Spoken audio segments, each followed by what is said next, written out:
Hi guys, I'm here today to read to you the story called Lyle, Crocodile. And this story is by Bernard Weber. And I've actually seen the play of Lyle, Crocodile, and I really enjoyed it. So I hope that you enjoyed this book just as much. Lyle, Crocodile.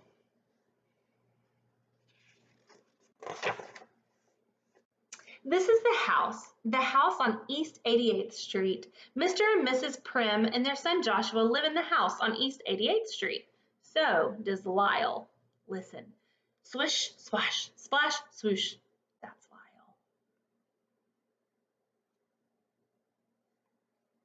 Lyle. Lyle, the crocodile. Lyle was very happy living with the Prim family. He was especially happy when he was being useful, like helping Joshua brush up on schoolwork.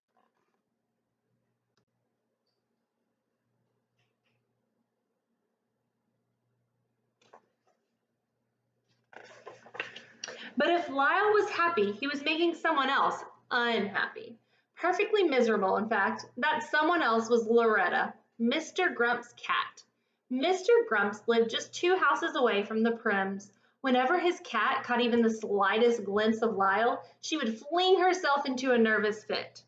Lyle wanted desperately to win Loretta over. He tried flashing the sweetest, most toothsome smile at her to show he was really friendly. But this only frightened the distrustful animal even more. Look at him smiling.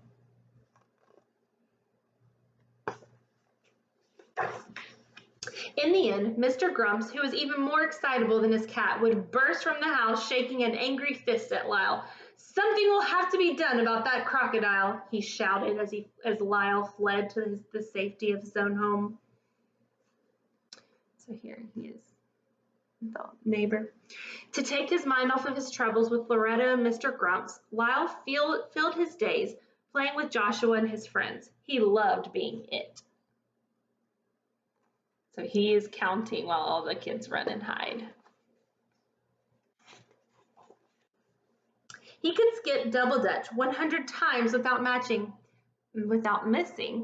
It came as no particular surprise that Lyle could high jump, but Loretta, who was just let out for an airing, was surprised. She was terribly surprised. What prediction do you have? What's going to happen? Loretta was so surprised and so shaken, she fled to the nearest tree, and no amount of coaxing would bring her down. Not until Mr. Grumps arrived to rescue and comfort her would she consider to come down. "Something will have to be done about that crocodile," stormed Mr. Grumps. Now Mr. Grumps was really furious. Now he knew he would be snappy, irritable, impossible to live with when he returned to his job in the big department store on the following day. For the next several days, Mrs. Prim thought it would be best to keep Lyle close to her side. Together they fussed about the kitchen, preparing good things for the family to eat, and when the weather permitted, they took lunch to the park. Lyle was always one for sharing. They even took trips downtown. There was much to see in the big city and much to do. Mrs. Prim could spend hours just browsing around antique shops. Lyle could spend hours watching building construction. They both loved to ice skate.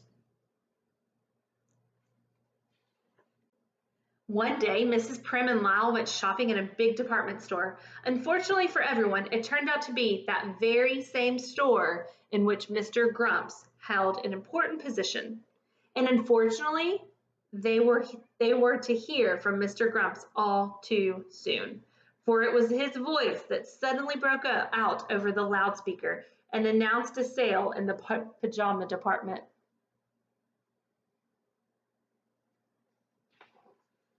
Immediately, it was as if everyone in the store was in desperate need of pajamas. Separated from Mrs. Prim, Lyle was swept along with the crowd. As they neared the pajama department, Lyle thought he heard a familiar voice. Lyle! Lyle! The voice called out. Lyle recognized the voice all right. Who do y'all think it is? And the face as well. The voice and face belonged to Hector P. Valenti, star of stage and screen. But what was Signor Valenti up to now? Well, for the moment it seemed he was very busy selling pajamas. Lyle remembered unhappily his days of traveling and performing with Signor Valenti, but in spite of everything, the two were delighted to see each other once again.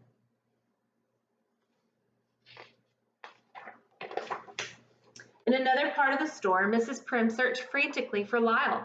"Excuse me," she said to the lady at the information booth. "Have you seen a crocodile going past? He was wearing a red scarf."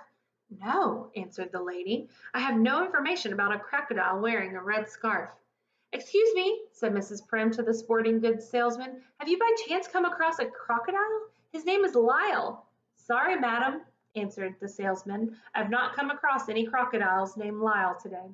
Mrs. Prim grew more and more upset. "Excuse me," she said to the man wearing a white carnation. "I have lost my crocodile and I don't know what to do." Whatever the man answered, Mrs. Prim never heard it, for his voice was lost in a chorus of other voices shouting, "More! More!" Those voices belonged to the huge crowd of shoppers surrounding Hector P. Valenti and Lyle. They had an audience. And because Signor Valenti could not resist showing off, he had persuaded Lyle to join him in a free performance of their old stage act. "More! More!" the surprised but delighted shoppers called out, forgetting about all wanting or ever needing pajamas.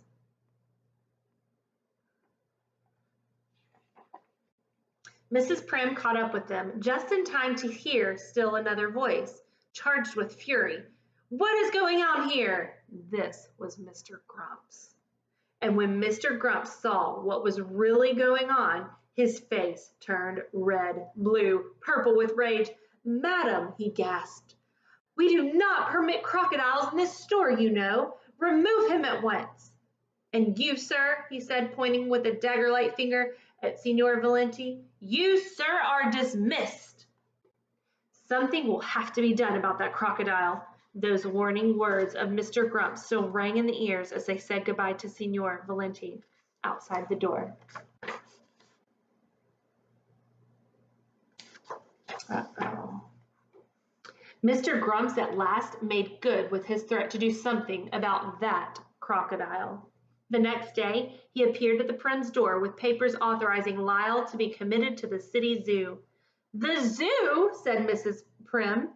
"Whatever would Lyle be doing in the zoo?" "He'll be doing whatever normal crocodiles are supposed to be doing," snapped Mr. Grumps, who was not being nice at all. The Prims examined the papers. They appeared to be in order. There was little they could do, at least for the moment, to prevent Mr. Grumps from putting Lyle at the zoo. Lyle's first night was difficult.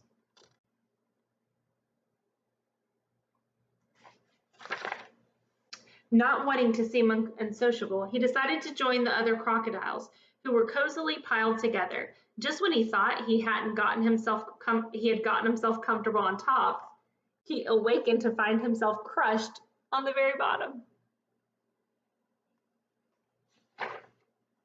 Lyle's restlessness so annoyed the other crocodiles, they all just got up and stomped off in a huff.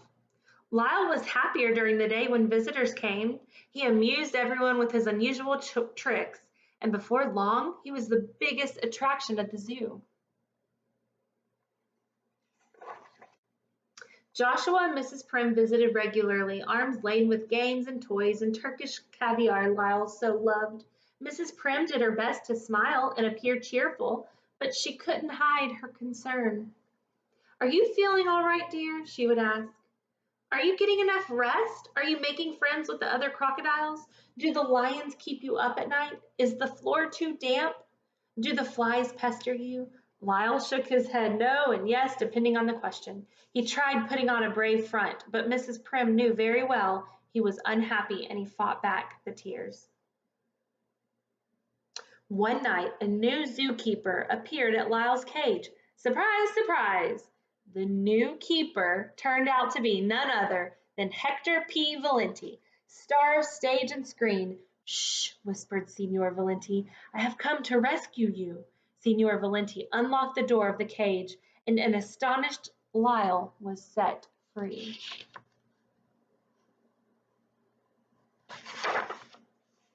"You can't go home again," said Signor Valenti, when they had put the zoo behind them. Signor Valenti was bursting with ideas.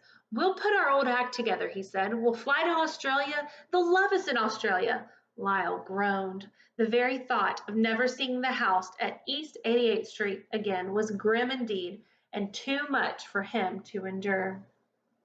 Signor Valenti read his thoughts and decided Lyle should have one last look at the house on East 88th Street. Approaching the now sleeping street, they were suddenly met with a wall of smoke. The smoke, they realized with horror, was coming from Mr. Grump's house. While Signor Valenti ran to signal the alarm, Lyle broke into the house and rescued the sleeping occupants. So see all the smoke? A gasping, frightened Mr. Grumps and his cat were led to safety on the street. Now the Prims and the entire neighborhood were awake to witness Lyle's heroism. Mr. Grumps couldn't thank him enough. "Ladies and gentlemen," said Mr. Grumps to the crowd and onlookers, "Lyle is the bravest, kindest, most wonderful crocodile in the whole wide world.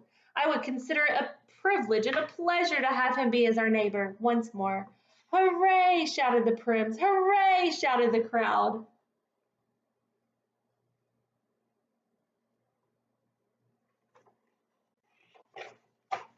Lyle moved back to the house on East 88th Street that night. Several days later, a farewell party was given by the Prims for Signor Valenti, who was leaving to seek fortune and adventure in Australia. "Remember," said Mr. Grumps, speaking to Signor Valenti, "should you change your mind about leaving, a job at my store will always be yours, just for asking. We need people with your kind and talent and ability." Everyone smiled happily.